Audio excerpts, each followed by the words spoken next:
आद्यादि श्रीमहालक्ष्मीर्देवता श्रीं बीजम् ह्रीं शक्तिः ऐं कीलकम् श्रीमहालक्ष्मी प्रसाद सिद्ध्यर्थे जपे विनियोगः।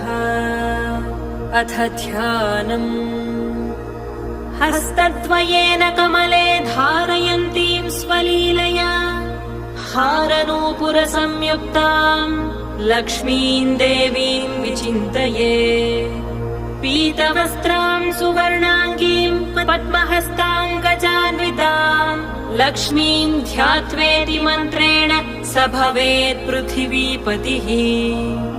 मातुलिङ्गं गदां खेटं पानपात्रं च बिभ्रतीं नागं लिङ्गं च योनिं च बिभ्रतीं चैव मूर्धनि। वन्दे लक्ष्मीं परशिवमयीं शुद्ध